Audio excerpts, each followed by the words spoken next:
Bonjour ou bonsoir, chers auditeurs de Radio Lorraine Oringer, bienvenue sur nos ondes. Aujourd'hui, j'ai le plaisir de recevoir Pierre-Antoine Plaquevent. Bonjour. Bonjour à vous. Alors, monsieur Plaquevent, vous allez nous parler d'un personnage haut en couleur, un personnage qui était assez peu connu il y a encore quelques années, mais qui tend à le devenir de plus en plus, puisqu'on en parle de plus en plus. Même si ce monsieur est particulièrement âgé et que sa carrière est derrière lui, mais il a fait des petits, c'est le moins qu'on puisse dire. Il s'agit de George Soros, puisque vous avez écrit une somme sur le personnage, qui est sorti en 2018 et qui ressort en 2020 dans une version augmentée chez Culture et Racines. George Soros, c'est une espèce de mantra, c'est un mème, c'est devenu un mème sur Internet, puisque aujourd'hui c'est un individu qui apparaît derrière une foultitude de complots, de théories, etc., etc. Mais si on se penche sérieusement sur le personnage, il y a énormément à dire, et en tout cas des choses très sérieuses, et votre ouvrage en est la preuve. Alors juste avant de rentrer dans le dur et de commencer mes questions de fouineur, petit résumé du personnage qui est George Soros. Il a fêté ses 90 ans cette année, il est né en 1930, il est né en Hongrie, son vrai nom George Schwarz, issu de la bourgeoisie hongroise, et dans les médias, on va dire, classiques, il est présenté comme un financier, milliardaire, qui est devenu riche par ses activités spéculatives sur le marché l'action, marché action, et sur la création des fameux fonds spéculatifs, les hedge funds. Et il a aussi une carrière de grand philanthrope avec la création de l'Open Society Institute, qui est devenu l'Open Society en 2010. Voilà, ça c'est la partie, on va dire, classique, en tout cas la partie que tout le monde connaît à peu près. Mais vous êtes penché de façon beaucoup plus approfondie sur le personnage. Première question, toute simple, pourquoi avoir choisi George Soros comme sujet d'étude ? Oui, bonjour à tous. Pourquoi George Soros ? Parce qu'il est emblématique de tout ce milieu ce qu'on appelle le philanthro-capitalisme, que j'appelle moi le philanthro-globalisme, et qui est constitué par des gens comme lui, ou maintenant on voit aussi Bill Gates, on voit même Jeff Bezos, le patron d'Amazon. Enfin, tous ces gens investissent chacun de leur côté dans des champs philanthropiques, présentés comme philanthropiques, mais que je montre dans mon livre qu'ils constituent en fait des champs d'action métapolitiques. Voilà. C'est-à-dire c'est un moyen ils utilisent l'humanitaire et la philanthropie et les organisations non gouvernementales pour faire du politique par un autre biais et par l'influence plutôt que par l'action directe. Voilà, donc Soros est emblématique de ce milieu-là, et dans mon livre, j'ai essayé de montrer ce qu'il a accompli en termes de subversion politique depuis plusieurs décennies au travers de ses fondations. J'ai voulu montrer sa vision du monde et effectivement en quoi son action s'insère dans plus généralement ce qu'on pourrait appeler la morphologie de la gouvernance globale. Gouvernance globale que l'on voit qui se fait chaque jour plus globalitaire, c'est-à-dire à la fois globaliste et totalitaire. Là, nous sommes en 2020, nous venons de subir une année de pandémie et de verrouillage total et mondial. Mais avant d'aborder ce sujet, il faut s'intéresser, puisqu'aujourd'hui George Soros est présenté comme un grand humaniste, vous l'avez dit, quelqu'un qui s'engage pour le bien de l'humanité. Mais c'est d'abord et avant tout un financier. Il est entre autres créateur de ce qu'on appelle les hedge funds, mais également de la création d'un fonds d'investissement qu'on appelle le Quantum Fund. Est-ce que vous pouvez nous dire quelques mots à ce sujet ? Parce que on a affaire à des financiers de haut vol, donc des gens qui sont capables, oui, en tout cas qui ont une plasticité intellectuelle, qui sont capables vraiment de faire des choses qui, pour le commun des mortels, sont totalement inabordables. Il a été inséré dans ces milieux-là.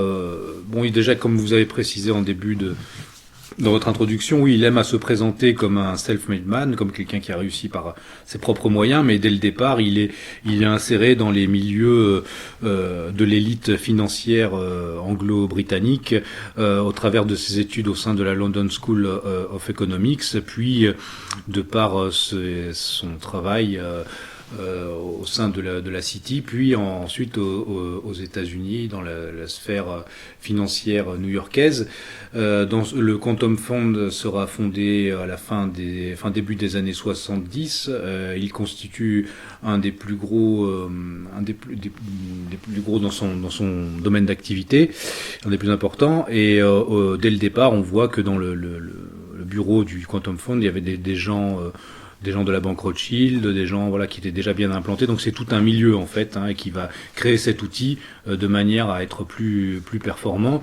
Avec cet outil, il va réussir des coups spéculatifs mémorables, comme en 92 face à la livre sterling. Je donne tous les détails dans mon livre, et je pense que pour revenir à cette année finalement, ce système-là, le système de la bulle de l'économie financiarisée, de la dette infinie, arrivait à une crise structurelle plus grosse encore que celle de 2008. Et je pense que c'est pour ça qu'a été aussi lancé ce que j'appelle l'opération Covid, c'est-à-dire de manière à masquer, à temporiser ce crack qui allait finir par se produire, et à le précéder d'un choc virologique, si on veut, quelle que soit la réalité ou non de la pandémie, peu importe, mais en tout cas ça a été utilisé dans ce sens-là, je pense, en même temps que aussi pour déstabiliser le système géopolitique actuel, et principalement l'élection américaine et ce qui était prévu d'être une réélection possible, voire probable, de Donald Trump. Donc pour revenir aux activités financières de Soros, au sein de ces activités-là qu'il a aussi développé une vision du monde, comme vous disiez, marquée par une capacité d'adaptation hors pair. Et en fait, il a écrit un livre au titre significatif qui s'appelle L'alchimie de la finance. Finalement, on voit que c'est une personne qui considère l'argent non pas comme une fin en soi, mais comme un moyen, le moyen d'une augmentation de sa puissance d'influence et le moyen de transformer le monde, en fait. C'est ça qui est intéressant à étudier, c'est que on n'est pas face à quelqu'un qui veut juste s'enrichir, on est face à quelqu'un qui veut utiliser cet enrichissement pour transformer le monde selon une vision du monde bien précise que je développe, que j'analyse dans le livre. Alors, c'est anecdotique, mais en parlant juste de ce fameux Quantum Fund, je me demande s'il n'y a pas une référence dans le James Bond Quantum of Solace à ce fameux Quantum Fund. Si je me souviens bien des activités du méchant dans le film qui finance des groupes terroristes, il y aurait peut-être quelque chose à creuser, je ne sais pas. Mais en fait, ça c'est peut-être sans déborder trop, mais plus j'étudie ce domaine, on va dire, du globalisme et de la gouvernance globale, plus on se rend compte qu'à travers l'histoire reste contemporaine, beaucoup d'œuvres de fiction ou de science-fiction qui ont été promues ou mises en avant, en fait, même sous leur aspect parfois dystopique ou critique, en fait, étaient des manières de nous préparer en fait à la réalité que construisent ces puissances-là, en fait. Donc c'est fort possible que ce soit une référence à cela. Et pour que les auditeurs comprennent bien la capacité, la magnitude du pouvoir de George Soros, je ne vais pas m'empêcher de vous citer, puisque votre livre c'est quand même une somme d'informations assez importante à propos de l'euro. Vous nous dites, le système monétaire européen a pris fin suite aux attaques du hedge fund de George Soros sur le marché des changes, on en parlait. En 1992, l'euro n'existait pas encore, mais il y avait le système monétaire européen, SME, qui permettait de stabiliser le taux de change des différentes monnaies européennes à travers l'European Currency Unit, un panier de devises européennes. Chaque jour, les banques centrales des pays du SME intervenaient sur les marchés d'échange pour limiter les marges de fluctuation. Les différentes monnaies du SME, francs, marques, livres, étaient donc liées entre elles avec des taux quasi fixes. Le système monétaire eut les mêmes faiblesses que l'euro actuellement. Les pays du SME n'étaient pas tous dans la même situation économique. Donc on peut penser, à juste titre, que l'un des architectes de l'euro, c'est George Soros. Indirectement ou plus directement, oui, en quelque sorte. Et de toute façon, c'est un un zélé défenseur de l'Union européenne et de l'intégration européenne, entendue comme une région monde d'une gouvernance globale. Et c'est pour ça qu'il défend, là, actuellement on a l'illustration par les attaques répétées contre les régimes polonais ou hongrois, il défend une certaine vision intérieure de l'Europe qui va de pair avec une certaine vision extérieure qui est le soutien par exemple à des régimes qui, pour nous en tant qu'Européens, sont actuellement nos ennemis, comme le régime d'Erdogan. Courant 2020 et toute l'année, il a appelé à soutenir Erdogan contre la Russie en Syrie, projetant sur la Russie la responsabilité des flux migratoires géants qui arrivent en Europe via la Turquie. Et c'est assez piquant de noter ça, dans la mesure où en Turquie même, l'Open Society a cessé ses activités du fait de la répression du régime d'Erdogan. Des membres même d'ONG turques proches de l'Open Society sont actuellement emprisonnés. On voit que donc, ce qui signifie que Soros accorde une priorité stratégique à la lutte à la fois contre la Russie au Moyen-Orient et au soutien de la Turquie sur ses politiques migratoires contre l'Europe. Ce qui montre que sa vision de l'Europe est en fait une Europe, une Europe affaiblie au niveau politique et intégrée au niveau du marché, et une Europe découplée de la Russie et de son arrière-fond géoéconomique, on pourrait dire. Précisément, l'actualité nous rattrape puisque nous enregistrons le 11 décembre. Il y a quelques heures là dans l'Obs, George Soros s'est justement fendu d'une tribune en disant Merkel a capitulé face à l'extorsion hongroise et polonaise, voilà. Où il s'en prend, comme vous l'avez dit, à Viktor Orban en Hongrie et au gouvernement illibéral droit et justice en Pologne. Si on s'intéresse aussi à son parcours intellectuel, il faut en parler de ça. C'est l'un des membres de ce qu'on appelle la London School of Economics et un auteur qui a beaucoup marqué à la fois l'endroit et qui en est également le porteur, qui porte le flambeau de toute cette idéologie qui est développée à la London School of Economics. Est-ce que vous pouvez nous en parler ? En fait, ce qui est intéressant, c'est que la London School of Economics, au départ, a été fondée par des membres de la Fabian Society. Et en fait, la Fabian Society, c'était le club de l'élite financière britannique, qui avait une vision socialiste de l'économie et planificatrice, mais un socialisme qui aurait été mis en place par les élites financières. Voilà.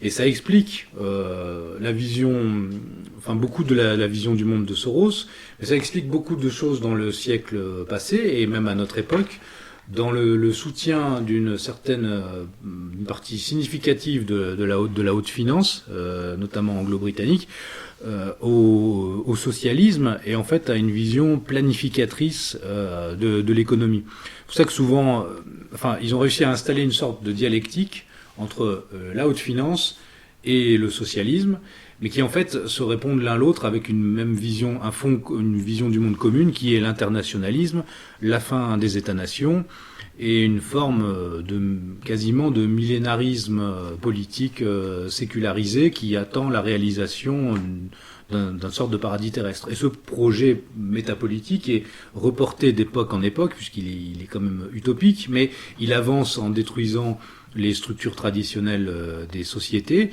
et il se reconfigure à chaque époque. La version actuelle qu'on a vu émerger à la faveur du Covid-19, c'est le projet de grande réinitialisation, de Great Reset, là, qui est porté par Klaus Schwab et par les Davocrates, les membres du forum de Davos, dont Soros fait partie, puisque chaque forum de Davos, il exprime un petit peu l'agenda stratégique de l'Open Society pour l'année à venir et notamment les ennemis de la société ouverte pour l'année en cours.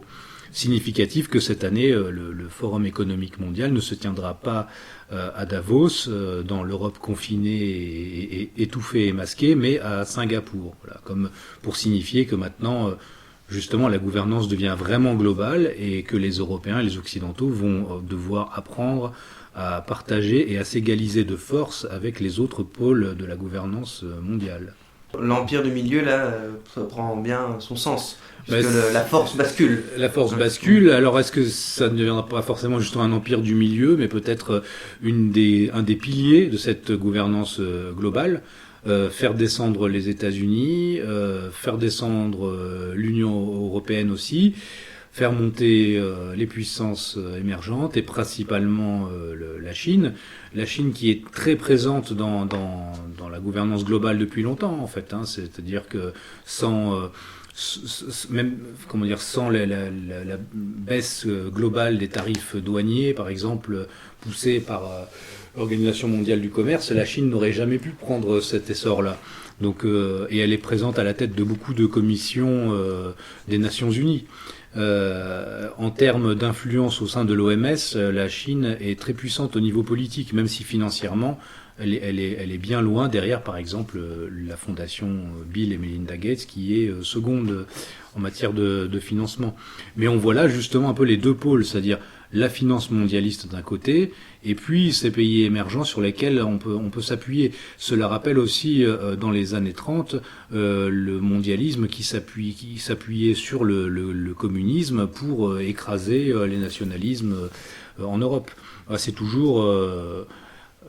c'est une dialectique. Donc, mais système qui fonctionne sur deux jambes. Voilà, mais au final, il faudra bien il est censé s'exercer une synthèse. Tous les grands idéologues et à la fois les grands acteurs de la gouvernance globale depuis des décennies ont toujours œuvré pour la fusion et la synthèse du capitalisme financier le plus financiarisé avec la planification économique de type Parti communiste chinois. Et là, l'ennemi qui reste maintenant à battre, c'est les restes de propriété privée et de capitalisme entrepreneurial. C'est pour ça que, tout ce que nous subissons au quotidien, de difficultés à devenir propriétaire, à réaliser quelque chose, à monter des entreprises, à faire des choses, ne vient pas de rien. Ça vient de cette idéologie-là. Récemment, on voyait un article sur le site du Forum économique mondial qui s'appelait, le titre c'était en gros, je vis en 2030, je ne suis plus propriétaire, et je suis libre, et je me sens bien. Voilà, donc ce sera ça dans leur vision du monde.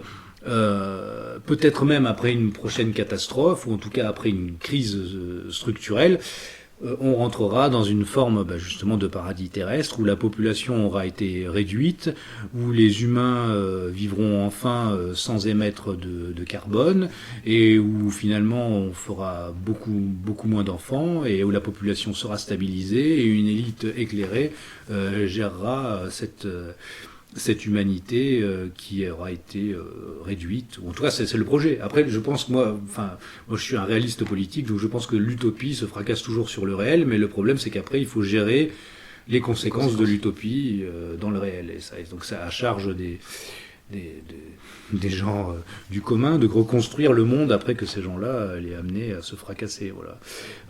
Je pense aussi que dans leur vision, par exemple, ce qui est en train de se passer avec le confinement quasi planétaire, avec toutes ces mesures-là, est un moindre mal dans leur histoire par rapport à ce qu'ils ont dû entreprendre dans les décennies passées, avec les 2 guerres mondiales, par exemple, qui ont été poussées par le monde de la finance. Donc finalement, c'est un moindre mal de ce qui est en train de se passer, si on se place selon leur point de vue.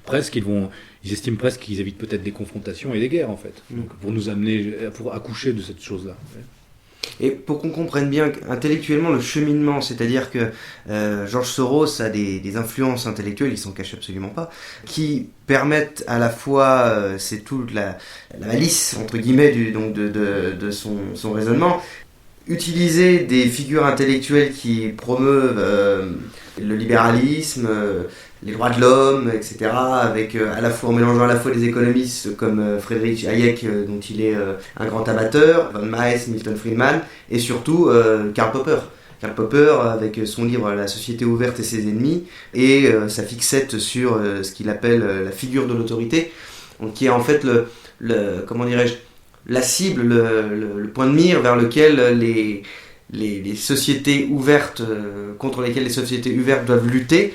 Autrement dit, si on suit un petit peu Soros, l'idée c'est de s'en prendre à toutes les structures qui font par exemple un État, mettons un État-nation. Oui, alors justement, il parle beaucoup de Karl Popper parce qu'il a été son professeur à la London School of Economics, il l'a rencontré, il l'admirait beaucoup, et en fait, mais ses influences sont diverses. Mais pour revenir à Karl Popper, en fait, ce n'est pas lui qui est à l'origine de les études sur la personnalité autoritaire, mais c'est plutôt Adorno et les membres de ce qu'on a appelé l'école de Francfort, en fait.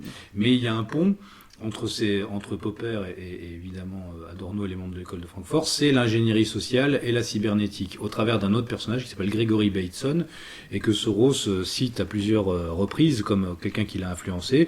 Et ce Gregory Bateson a été un anthropologue qui a travaillé notamment pour l'OSS, l'ancêtre de la CIA, pendant la Seconde Guerre mondiale, et qui a en fait étudié la manière dont les communautés, les groupes humains, en fait, au départ un groupe humain homogène, se scindent en deux groupes au travers de différences, de processus de différenciation.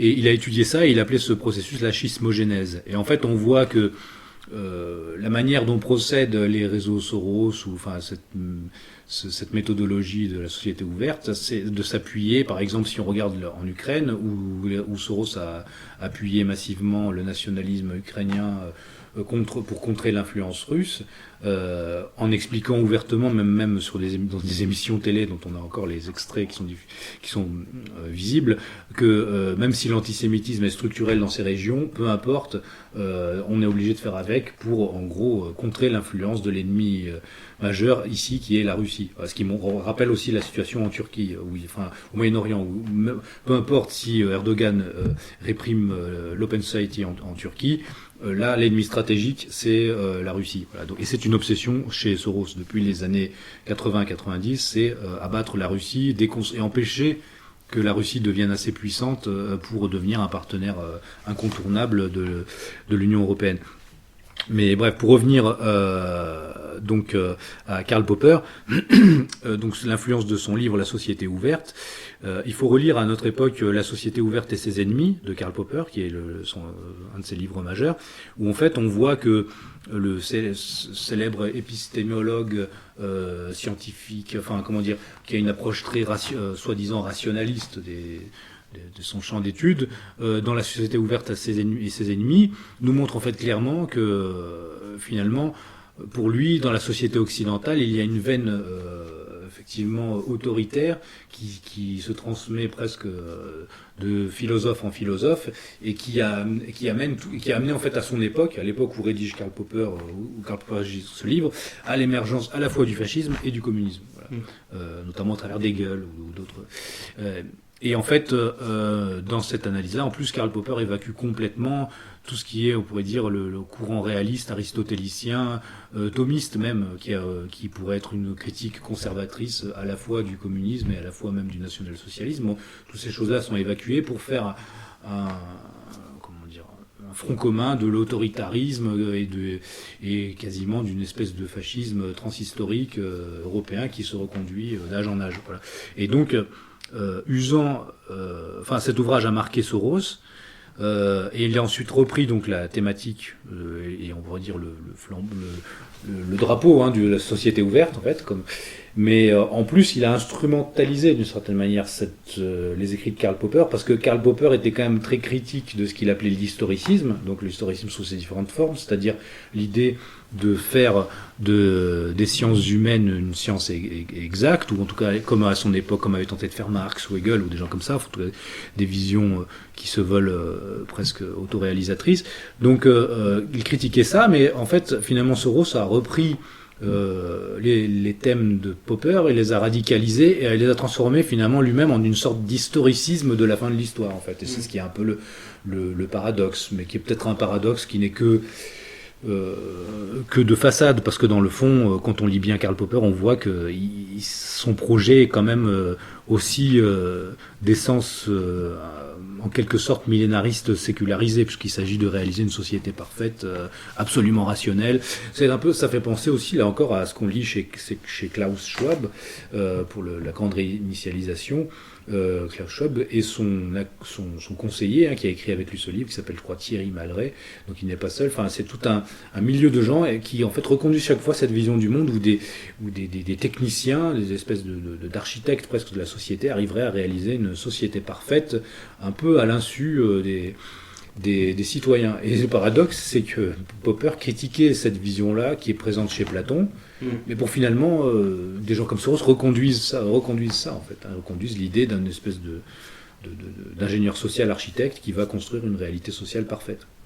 Et dans cette société ouverte, il y a un ennemi, vous l'avez dit, tout désigné, et d'ailleurs les politiques, les médias ne se lassent pas de nous le rappeler et de nous rabâcher les oreilles avec, c'est la dénonciation des méchants, et les méchants sont les fascistes, les nazis, les soviétiques, ce que vous voulez. Bonjour Danny Cohn-Bendit. Bonjour Maxime. Danny, aujourd'hui la Hongrie à la une avec un duel entre d'un côté Viktor Orban, le Premier ministre hongrois, et de l'autre George Soros, le milliardaire d'origine hongroise. Oui, il est né en 1930 en Hongrie, d'origine juive, il a quitté après dans les années 30, sa famille a quitté la Hongrie, il s'est fait une fortune, il a spéculé avec de l'argent et il est le mécène de beaucoup d'initiatives d'ONG, il défend la société ouverte.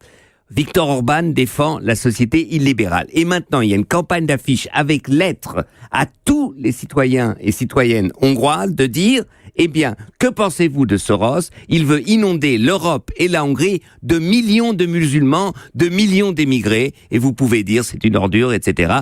C'est vraiment invraisemblable et incroyable. Campagne lancée par Viktor Orban. Danny, là où c'est quand même étrange, c'est que Soros, au départ, c'est lui qui a payé les études de Viktor Orban. Et bien sûr, Orban a eu une bourse de Soros. Orban était un libéral au début. Moi, je l'ai connu à l'époque. Il avait les cheveux longs, il aimait le rock, etc. Et il a viré à un moment, devenu un nationaliste. Et donc, aujourd'hui, on a les juifs qui restent, par exemple, en Hongrie, sont tétanisés. Ils disent, mais quand est-ce que ça va s'arrêter ? Parce que c'est évident qu'aujourd'hui, l'extrême droite et une partie du parti d'Orban font de cette campagne une campagne antisémite. Justement, que fait l'opposition en Hongrie ? C'est ça tout le problème. Elle est presque pas là. Il y a cette université qu'a créée Soros, qui est l'université de Budapest, qui est une des meilleures universités, et c'est un centre de libéralisme. Là, la société hongroise aujourd'hui vit complètement vers la droite. Il y a un moment dans le livre, vous précisez, et c'est d'ailleurs en lien avec ce qu'on pourrait appeler, on va en parler un petit peu, peut-être l'une des premières, si ce n'est la première révolution colorée qui était mai 68. Vous dites dans votre livre, cette matrice idéologique de la déconstruction qui allait constituer la véritable inspiratrice des différents mouvements étudiants de l'année 1968. L'anti-autoritarisme fut le thème le plus original et le plus propre au mouvement 68 art. Il caractérise en particulier les premières phases du mouvement étudiant et le différencie profondément de tant d'autres mouvements qui le précédaient ou le suivirent. L'anti-autoritarisme fut la première vraie bannière du mouvement de jeunesse qui lança cette flèche depuis l'université vers tous les domaines de la société. Alors ça c'est intéressant parce que on retrouve dans ces quelques phrases là, on retrouve quelque chose qui est très récurrent aujourd'hui. C'est-à-dire que par anti-autoritarisme, on peut remplacer ça par possibilité de l'extrême droite, possibilité d'un retour des années sombres, possibilité de blablabla, ce que vous voulez. Et on y trouve aussi à la fois, ça vous l'avez dit, mais pour que les auditeurs le comprennent bien, on retrouve bien la dialectique autant d'un économiste comme Soros qui veut gagner du marché qu'un militant d'une association LGBT qui par ailleurs peut être financé par ce même George Soros. Oui. Mais parce qu'en fait, déjà au niveau structurel, effectivement, si on regarde par exemple, on prend un mouvement comme Black Lives Matter. J'ai publié toute une étude sur ce sujet sur le site Strategica et en fait j'ai repris certains éléments là-dedans, mais après je l'ai continué parce que le livre est sorti juste avant, j'avais fini le livre un peu avant l'été, et en fait on voit que sur ce mouvement-là, Soros a largement financé à différentes étapes. En fait, par exemple, une association qui s'appelle américaine, un micro-parti qui s'appelle la Freedom Road to Socialism, excusez-moi. Donc la route vers le socialisme, qui est en fait une espèce de pouponnière à militants d'extrême gauche. dans lequel, par exemple, je crois, militait Opal Tometi ou une des autres animatrices principales de Black Lives Matter. Donc dans ces mouvements-là, vous avez des militants qui sont là, qui stagnent un petit peu, et en fait, les réseaux Open Society vont repérer ces gens et vont ensuite leur donner les moyens financiers de devenir des militants professionnels, salariés en fait, quelque sorte, qui pourront exercer leur activité à plein temps. Parce que on sait bien qu'un militant politique, il n'aura pas la même efficacité s'il fait ça comme son travail à plein temps que s'il fait ça en dehors de son travail ou de sa nécessité de survie. Et en fait, ce qu'on voit, c'est que ça rejoint leur vision du monde profonde, qui est qu'on voit la haute finance qui va financer des mouvements extrémistes de gauche, ou extrémistes LGBT, ou extrémistes de toutes sortes, extrémistes islamistes. Le fameux collectif contre l'islamophobie en France, et dont, comment il s'appelle, Marwan Mohamed, ou Mohamed Marwan, je sais plus, a été financé par Soros aussi, par l'Open Society, notamment une campagne, je crois que c'était la campagne Nous sommes aussi la nation, ou quelque chose comme ça. Ces gens-là ont été financés aussi, parce qu'en fait, c'est avoir des leviers pour fracturer les sociétés et pour faire de l'influence. Voilà. Et ça rejoint la thématique de la schismogénèse, c'est-à-dire vous repérez, l'ingénieur social repère les tendances à la fracturation qui existent dans un corps social et va investir dessus pour pouvoir s'infiltrer dans cette société et exercer de l'influence. Et peu importe la tendance de ces schismes ou de ces fractures, de ces séparatismes, comme dit Macron, mais ces gens-là vont investir dans le séparatisme, en fait, quoi, et dans les différents séparatismes, parce que ça leur donne de la puissance. Des sociétés homogènes, avec des États forts, sont des ennemis à la progression de la gouvernance globale. La gouvernance globale, c'est simple, c'est en fait des financiers qui exercent une influence politique sur des masses de citoyens, mais au travers d'outils détournés. En fait, ils ont besoin donc de dissoudre les États, de les maintenir au niveau minimal, si on veut, où l'État leur serait subsidiaire de la gouvernance globale. Même s'ils n'arrivent pas à une forme de gouvernement mondial, en fait, ce qu'ils veulent, c'est arriver à une forme de toile d'araignée de réseau et d'influence financière qui leur permet d'exercer un pouvoir métapolitique sur les masses de citoyens déracinés, acculturés, et qui finalement n'ont plus entre eux et cette espèce de matrice libérale socialiste, si on veut, n'ont plus d'intermédiaire. En fait. Donc les États-nations issus de la Révolution française ont détruit les corps intermédiaires entre l'humain et l'État, en fait. Maintenant, eux veulent détruire, ou en tout cas réduire l'État entre l'humain et la gouvernance globale. Et l'exemple de Black Lives Matter est très intéressant pour ceux qui voient des théories du complot là où il n'y en a pas. Pareil, je vous cite, la fondation Ford et Borealis Philanthropy ont récemment annoncé la création du Black Led Movement Fund 392, une campagne de 6 ans visant à réunir 100 millions de dollars pour la coalition Movement for Black Lives. Ce financement vient s'ajouter aux 33 millions de dollars de subventions accordées au mouvement Black Lives Matter par le donateur principal du Parti démocrate, George Soros, par l'intermédiaire de ses fondations Open Society. Et pour ceux qui en doutent encore, je vous recommande d'aller ni plus ni moins sur le compte Twitter de George Soros. Il a tweeté ça le 13 juillet 2020 et il le dit clairement. Donc voilà, il suffit simplement de regarder, vous trouverez. Il dit je donnerai tant de millions pour la justice et l'égalité raciale. Voilà. Et alors, on a beaucoup parlé d'Open Society. Un petit mot là-dessus. L'Open Society, c'est 1,2 milliard de budget en 2020. 50 000 prix dans plus de 120 pays, puisqu'il s'agit d'associations, et des dons, et comme vous l'avez dit, énormément de gens qui travaillent, qui sont fonctionnaires, qui sont salariés donc de toutes ces associations. C'est une sorte de grande plateforme en fait, c'est comme une pieuvre, hein. On va prendre l'image de la pieuvre, voilà. Un peu exagéré peut-être, mais tant pis. C'est une sorte de pieuvre qui a de multiples ramifications dans plein de choses, que ça peut être autant une association pour l'aide alimentaire qu'une association pour l'aide à la scolarité dans les quartiers défavorisés. Oui, c'est ça. Ou par exemple, là en ce moment on parle beaucoup de du contrôle aux faciès de la police, je sais pas quoi, ça fait des années que l'Open Society Justice Initiative, donc une branche de l'Open Society dédiée à l'influence sur la justice, a travaillé avec des associations françaises sur cette thématique-là. J'en parle dans le livre là.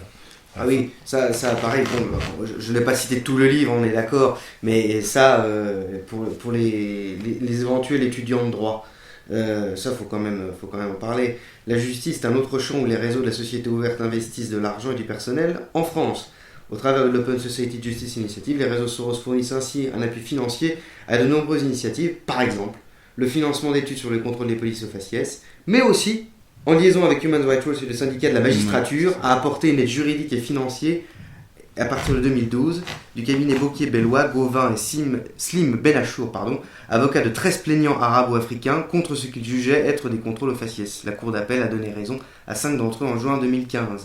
Ça veut bien dire que même le syndicat de la magistrature, entité d'extrême gauche, je ne sais jamais caché, qui a été créée dans les années 68, est également financé, entre guillemets, en tout cas, est approché.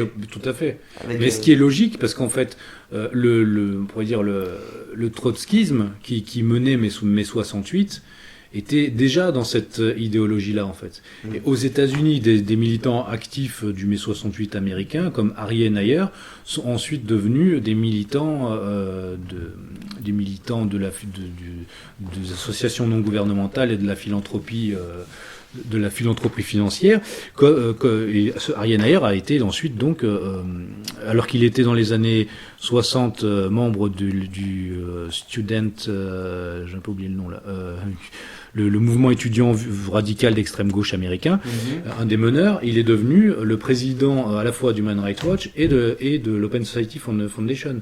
Donc on voit les profils politiques en fait qui passent de l'extrême gauche à la gouvernance globale en fait.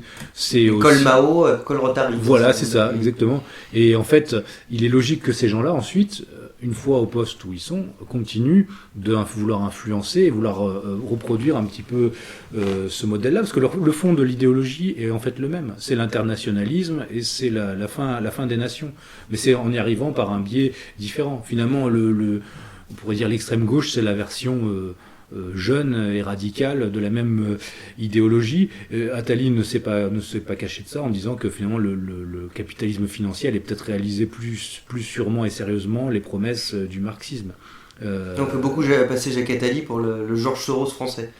Pour le George Soros français, oui, en tout cas, il en reproduit beaucoup de la méthodologie. Il est un acteur métapolitique clé en France depuis des décennies, et il se fait un laudateur de Soros et de son action et de sa manière d'agir. Et aussi, il a travaillé avec lui quand il était président de la BERD dans les années 90, au moment où justement le bloc soviétique s'effondrait. Soros lui a ouvert des marchés et lui en retour, donc ils travaillaient ensemble dans cette implantation en Europe de l'Est. Voilà. Donc c'est tous des réseaux que nous, en fait, on va dire simples citoyens, on commence à entrevoir cette chose-là. Bon, il y a eu des lanceurs d'alerte, comme on les appelle maintenant, depuis des décennies, mais c'est que maintenant qu'on voit vraiment l'action presque réalisée de ce qu'ils sont en train d'accomplir. Et là, ils arrivent à un point critique. C'est pour ça qu'ils accélèrent la marche. Parce qu'en fait, avec finalement l'élection de Trump, avec toute cette mouvance qui même si elle représente pas réellement les intérêts directs des citoyens, on pourrait dire, ça rentre en conflit avec eux en fait. Maintenant, il y a un affrontement au sein du capitalisme, il y a une nouvelle lutte de classe entre ces gens qui veulent une nouvelle forme de capitalisme mondialisé, et puis une certaine bourgeoisie capitaliste à l'ancienne qui veut conserver ses prérogatives, notamment basées sur l'économie, basée sur le carbone, ou des choses comme ça, alors que veulent passer le cap et aller vers une nouvelle forme d'économie.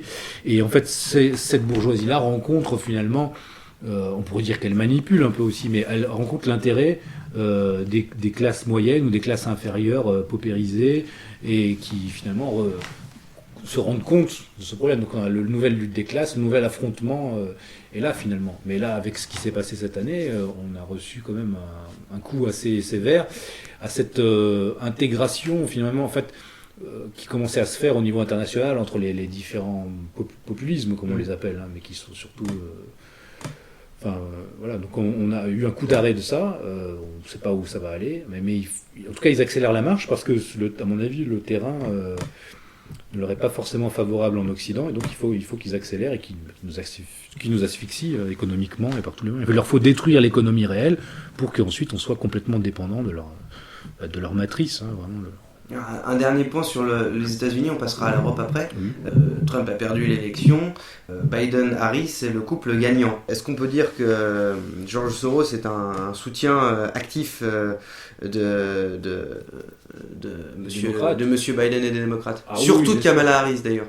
Oui, mais en fait, surtout de Kamala Harris, parce qu'en fait... je dis ça simplement parce que le propre fils d'Alexandre Soros a lui-même posé auprès de Kamala Harris en lui apportant son soutien. Moi, je me base sur les faits. C'est tout. Oui, il était très pro-Obama. Il était pour Hillary Clinton. Il a toujours soutenu le camp démocrate qui est lui-même lié à cette ça existe en fait. C'est ça qui est fou, c'est que finalement on a un peu gommé ça, mais il y a une internationale socialiste contemporaine qui finalement maintenant a fusionné avec la gouvernance globale. L'actuel secrétaire des Nations Unies, Antonio Guterres, était, je crois, président de l'internationale socialiste. Donc c'est encore on a l'impression que ça appartient au passé. Je vous dis, c'est des histoires de nos grands-parents, l'international. Mais en fait non, c'est toujours là, c'est toujours la même vision du monde qui se réactualise, qui se modernise, qui utilise les nouvelles technologies, mais qui poursuit le même but. Et le but, c'est toujours la même chose, c'est une espèce de paradis terrestre réalisé, mais qui aboutit, selon moi, à une termitière humaine déshumanisée et gérée par des technocrates impersonnels, dont on a des versions hexagonales. Genre Jean Castex, des gens comme ça. C'est la version Ecoplus. C'est la version. Mais c'est un peu, c'est la banalité du mal, comme disait Hannah Arendt. C'est un peu notre Eichmann hexagonal. On a des profils comme ça en fait, qui à chaque régime ils apparaissent. Voilà, mais c'est ça, mais aux versions mondiales. Klaus Schwab, il pense qu'il peut gérer comme ça les destinées de millions d'êtres humains et de les intégrer de force dans sa vision. Mais ils n'ont pas l'étiquette nazie, ou ils sont pas habillés en uniforme brun avec des culottes de cheval et tout, ça va, c'est bon, ils sont de gauche, ils sont sympas. Alors, si on quelques points sur l'Europe, parce que pour l'instant, peut-être que l'auditeur lambda doit se dire ça c'est bien beau, on parle beaucoup d'économie, on parle de réseaux lointains aux États-Unis, mais bon, sur moi, quelque part, Soros n'a aucune emprise, quoi. Mais tout de même, on s'est mis à parler de Soros, notamment à compter de 2015, avec l'invasion migratoire que l'Europe subit. Est-ce qu'on peut, à raison ou à tort, penser que George Soros a une influence sur cette invasion migratoire ? Totalement, oui. Ce que je montre dans le livre, je dédie un gros chapitre à ça, que j'appelle les armes d'immigration massive. C'est que, en 2015, lors de l'arrivée massive de Syriens, il a joué un rôle essentiel d'influenceur auprès d'Angela Merkel et des hautes instances européennes pour pousser à l'intégration et en fait à la planification de l'intégration du million de réfugiés qui arrivaient. Et en fait, Angela Merkel avait proposé un plan qui ressemblait à s'y méprendre au plan qu'avait proposé lui-même Soros quelques jours auparavant. Et le pape François lui-même avait proposé aussi un plan d'intégration des réfugiés qui ressemblait aussi. Donc on voit tous les différents pôles de cette cette Allemagne dirigée par Angela Merkel, où c'est un peu le pan-germanisme zombie, quoi, qui était vidé de sa substance nationaliste et qui est maintenant juste un des étages du libéralisme et de la gouvernance globale. Voilà. Et un mot sur le pape, pareil, parce que on peut reprocher énormément de choses au pape, et c'est là où on voit aussi la puissance de l'influence. C'est-à-dire que même l'Église catholique, Vatican, qu'on pourrait à juste titre penser être un centre de résistance, ne l'est pas vraiment. Pareil, je peux pas. C'est une telle mine d'informations, on peut pas s'empêcher de vous citer. L'une des organisations catholiques bénéficiaires des donations de l'Open Society est l'association PICO, People Improvising Communities Through Organizing. PICO a été fondée en 1972, en pleine révolution moderniste au sein de l'Église, par John Bowman, un ancien jésuite, le célèbre journaliste d'investigation italien Maurizio Blondet, spécialiste dans l'étude du mondialisme sous tous ses aspects, a étudié la collusion entre Soros et les réseaux modernistes catholiques. Bon, je ne vais pas tout lire, mais même au sein de l'entité qu'on pourrait considérer un peu préservée... et les jésuites ont une longue histoire de globalisme catholique, si on veut. Eux, ils ont toujours défendu une vision... surtout depuis le XXe siècle, d'une forme de mondialisme catholique. Et en fait, à mesure que la société s'est sécularisée, ils ont accompagné le mouvement, et après Vatican II, là, ils ont complètement épousé la chose.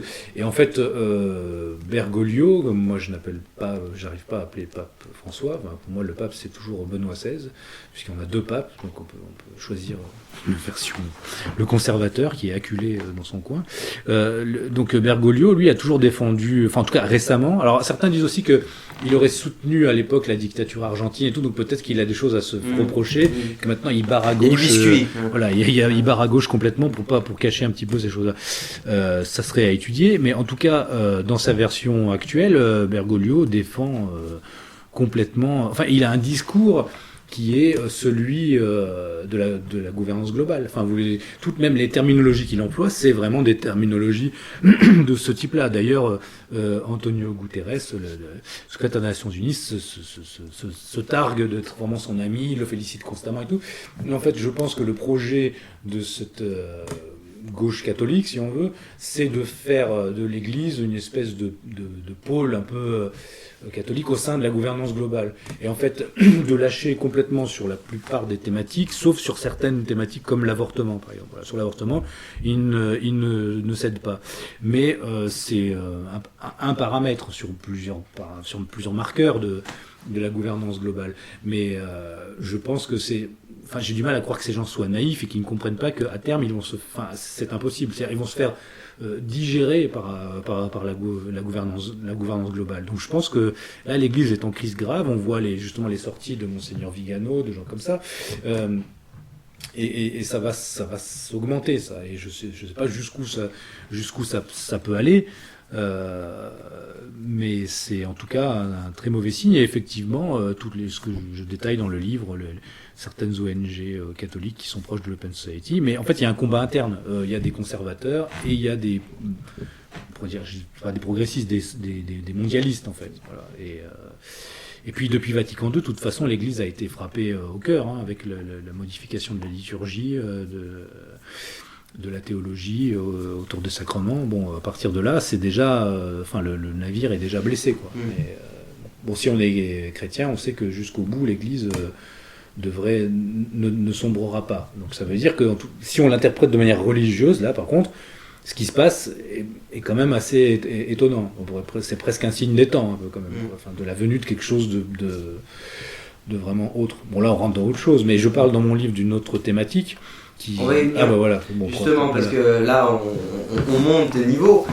Mais juste avant d'atteindre le dernier, le plus haut, le plus important peut-être, un mot aussi sur une sorte sur la philosophie de Soros. On a dit société ouverte, etc. Mais il y a un rapport très particulier dans les écrits et dans ce que défend Soros vis-à-vis de l'euthanasie, vis-à-vis de la drogue, vis-à-vis de plein de questions, de mots aussi, MAUX, qui touchent nos sociétés.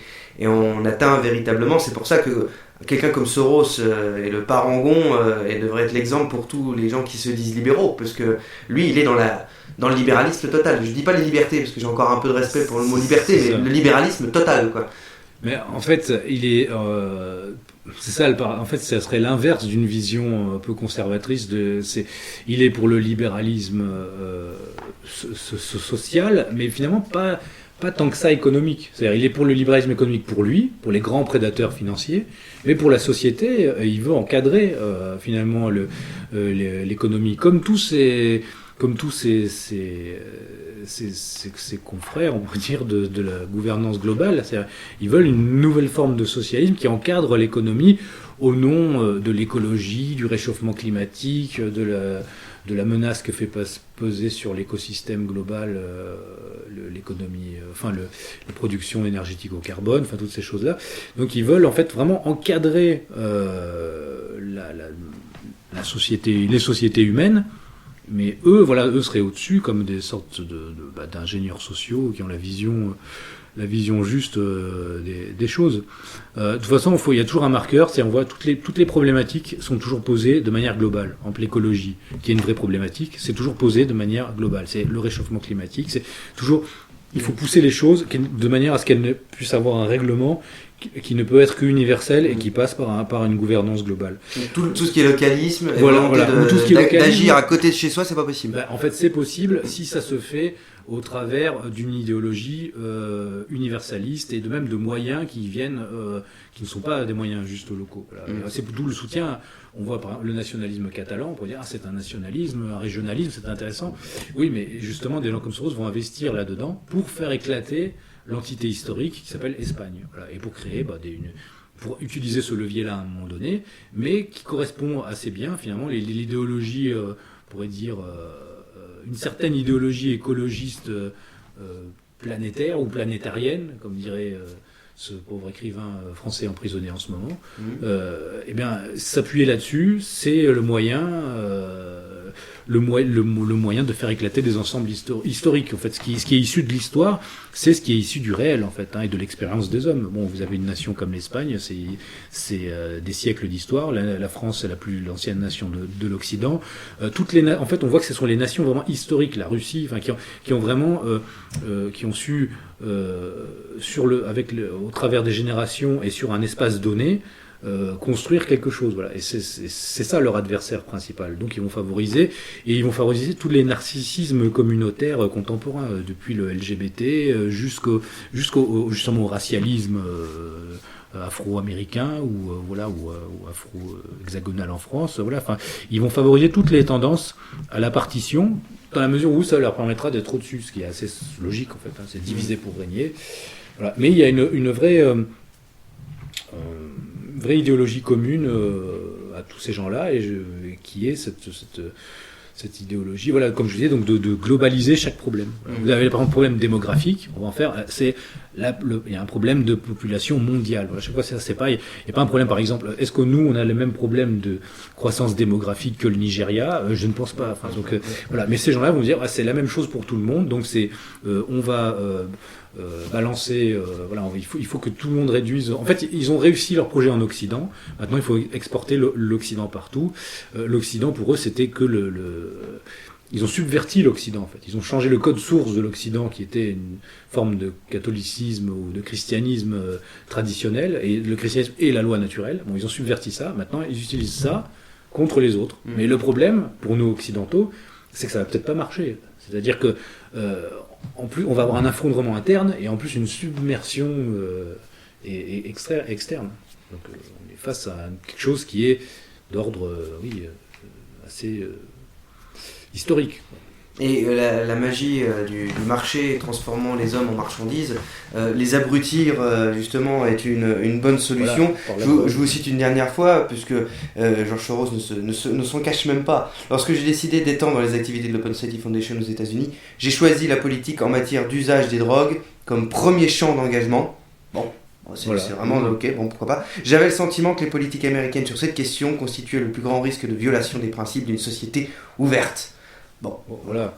Donc le fait de sniffer est une priorité humaniste. Mais on est d'accord qu'on n'imagine pas un Soros comme ça, c'est pas un fumeur de joint. Voilà. C'est quand même, donc ces gens-là ne sont pas concernés par ce sujet. Si cette personne-là veut faire la promotion de ça dans une société, c'est qu'il a en tête quelque chose, quoi. Enfin, lui, il passe un petit peu ses journées à faire autre chose qu'à rouler des joints ou à sniffer, quoi. Donc il y a un projet de société derrière. Puisqu'on parle du projet, ça sera ma dernière question.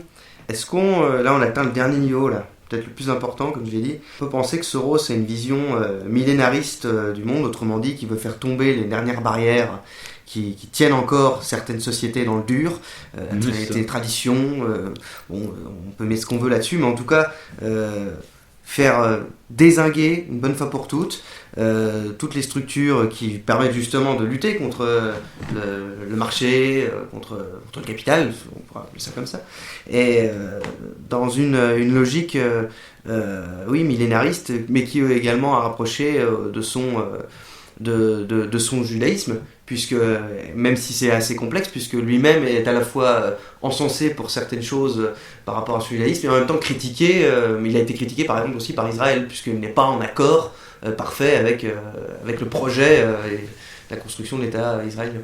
Oui, alors ça c'est une question complexe que j'aborde à la fin de l'ouvrage, qui est en fait ce que j'appelle l'unité et scission au sein du judaïsme politique, c'est-à-dire il y a deux voies en gros.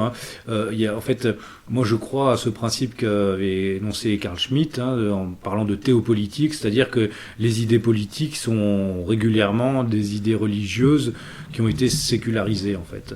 Et donc l'influence du patrimoine religieux et culturel de Soros a forcément formé sa vision politique. Et il le dit lui-même. Il dit lui-même que le fait d'être juif le fait s'identifier aux minorités. Bon, est-ce que c'est un discours prétexte pour son action, mais il le dit quand même. Et en fait, il parle aussi de pulsion messianique qu'il avait depuis son enfance presque, de vouloir influencer l'histoire. Et là, on est totalement dans les thématiques qu'ont étudié des juifs connus comme Gershom Scholem sur justement le messianisme sécularisé dans le champ politique chez beaucoup de leaders politiques juifs et beaucoup de promoteurs du socialisme révolutionnaire, des premiers communistes, des gens comme ça, étaient portés par ces choses-là. Trotsky, des gens comme ça. Trotsky était à la fois une espèce de juif sécularisé qui voulait réaliser le paradis sur terre et poussé par la haute finance qui se servait de lui pour casser justement déjà à l'époque la Russie tsariste. Voilà, donc c'est un combat qui dure sur plusieurs décennies, voire plus. Et donc oui, sur cet héritage-là,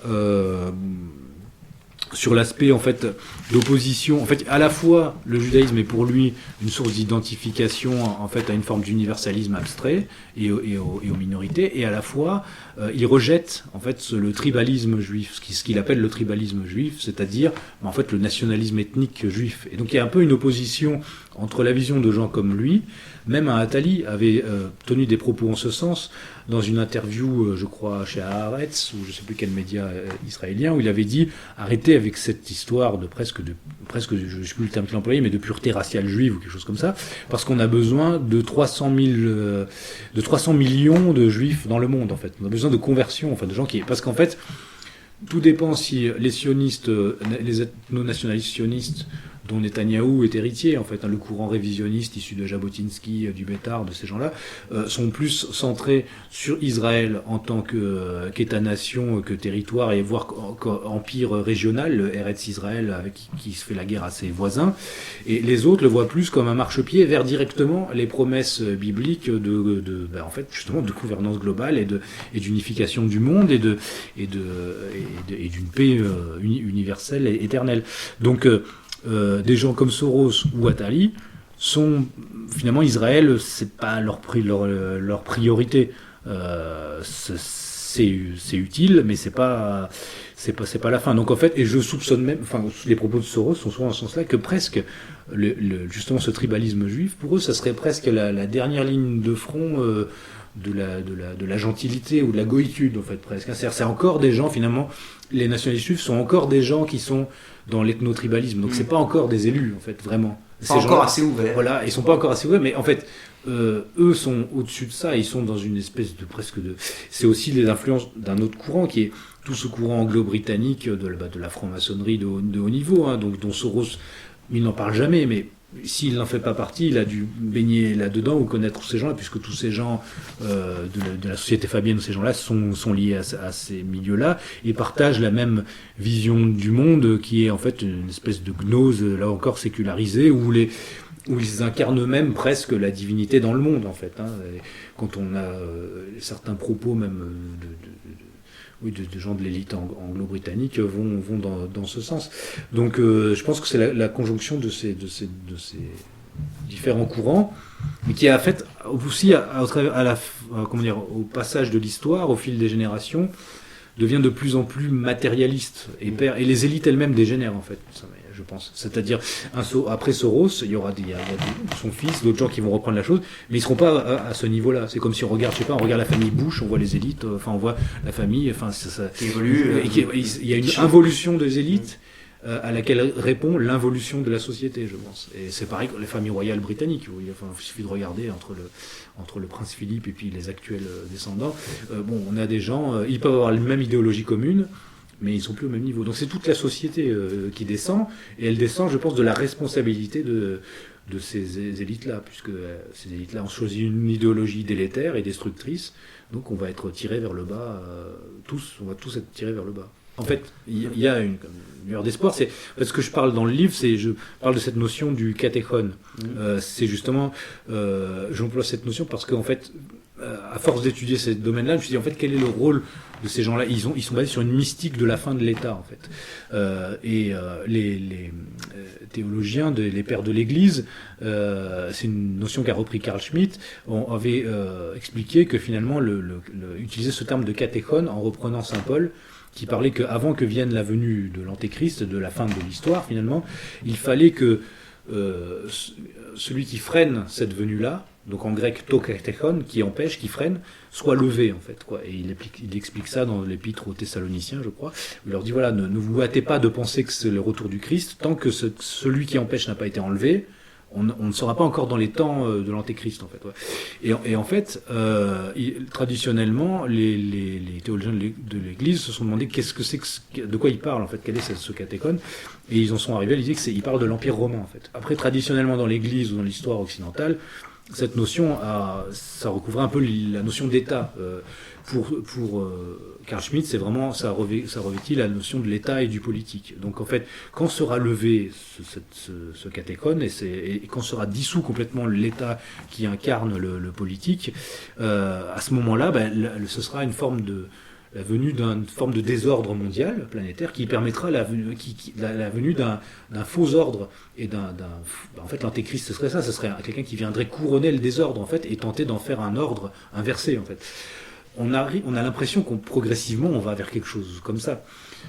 Donc dans cette paradigme-là, moi ce que je vois, c'est que je me dis à chacun d'entre nous d'être un peu un catéchone, d'être quelqu'un qui va freiner cette tendance en recueillant l'héritage qu'il a reçu et en essayant de vivre selon cet héritage au milieu de la dissolution.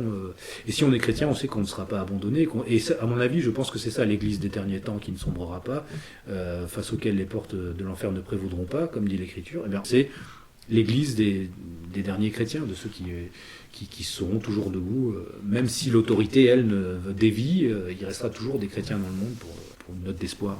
Donc surtout, ne partez pas pessimistes, chers auditeurs. Eh bien, Monsieur Plaquevent, merci. Merci à vous pour votre intervention. Prenez le temps de bien digérer parce que j'ai bien conscience qu'il y a une énorme masse d'informations et vous en aurez bien d'autres en lisant ce livre qui est vraiment une mine d'infos et grâce à laquelle vous apprendrez beaucoup de choses. Donc je rappelle, Soros et la Société ouverte aux éditions Culture et Racines.